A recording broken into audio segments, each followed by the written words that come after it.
You're this PURP back with another video, here to review episode 9 of Doom Patrol season 1. Let's get it. But let me address something. I know I don't have a review for episode 8. I was watching it, I just wasn't feeling it at all, so I just decided to skip it. I'm just like, fuck it, whatever, I'll catch that recap. But yo, this show is so underrated, just from just a cinematic standpoint, but just, man, insane, really good shit. But with all that being said, if you're new to this channel, like, comment, subscribe, but let's get right into this review. So this is definitely the darkest episode so far of this series. The darkest episode of Doom Patrol. Like, we get so much backstory on Jane and her relationship with her father, and just how abusive he was, and she was sexually and mentally abused. It just, it was really sad to really see this. But what was cool was the underground, where I remember Jane mentioning this like a couple episodes back. But this is actually her subconscious, and she's actually in her own subconscious with all her different personalities. I really like this, to see her like all these different, like, even Hammerhead. That was like really cool scenes with Hammerhead. It was really dope to see all these different personalities in the flesh. But this, it just shows that, Jane is really dealing with a lot with all these different personalities and what's going on in the outside world. And they pretty much tell her, like, yo, you can't be here, you gotta be up there, you gotta be in the real world.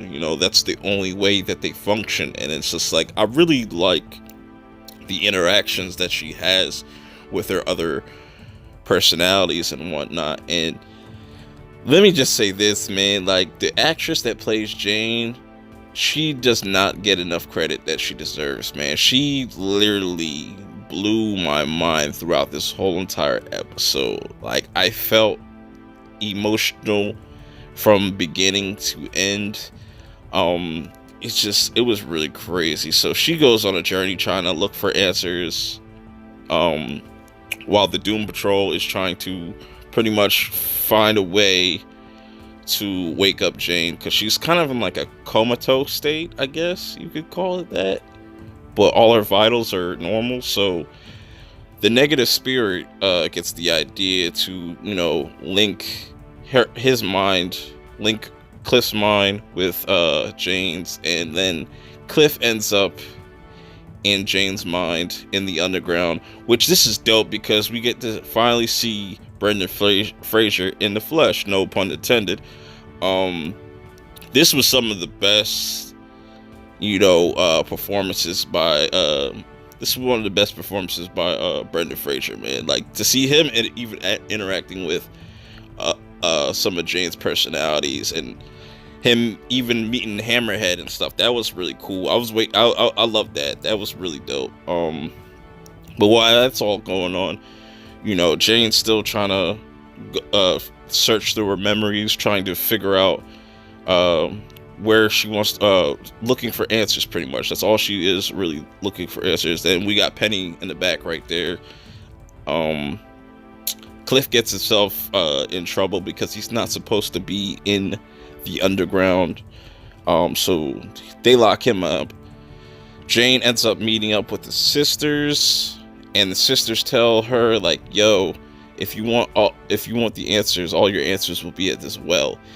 And throughout this episode, they kind of foreshadow what the well is towards the end. But back at the cell, he's stuck in a cell next to Karen, and Karen gets let go for some odd reason. She definitely seems like a complete whack job at times, but she's very she likes Cliff That's what I'm getting. But Cliff ends up finding a way out of the cell. But he's greeted by Penny, and Penny's pretty much telling him like, yo, you need to come help me stop Jane from going to the well, because that's not a place that she should go. You know, and you got Jane still searching through different memories, how she got snatched up. I think might be in this scene, this was the first time she got snatched up and got sent to the psych ward. I like just everything visually about this was fucking amazing, bro. Like, I was just blinded by the visuals. So Penny and Cliff go through one of her memories. Like, I really like this, how they can how they use kind of time travel in this. It's very different. Like, we get a lot of backstory on Jane that we didn't know. And we come to find out, you know, she's this way because of Cliff. You know, she's made this change in her life because of Cliff. It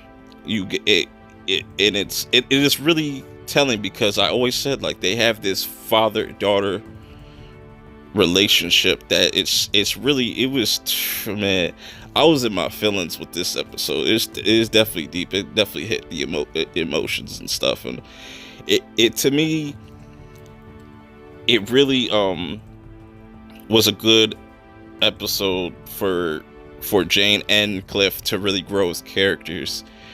Both of them able to face their demons. You know, Cliff coming to grips that he's not a man no more, he's a machine.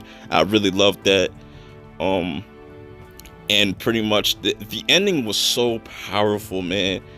Jane pretty much, you know, conquers her biggest fear, which is her father. You know, that was the biggest thing that was holding her back and that was destroying her inside. And, you know, she finally just comes to peace with that, and just really conquers her fear over her father and stuff. And just, this was a really dope episode, man. If y'all ain't watched Doom Patrol, I don't know what the fuck y'all doing, but this was an amazing episode, especially from like a cinematography type of standpoint. It just felt completely different. But yeah, I'm hyped to see next week's episode.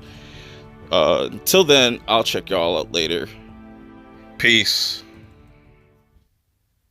I want when they see me, they know that every day when I'm breathing, it's for us to go farther.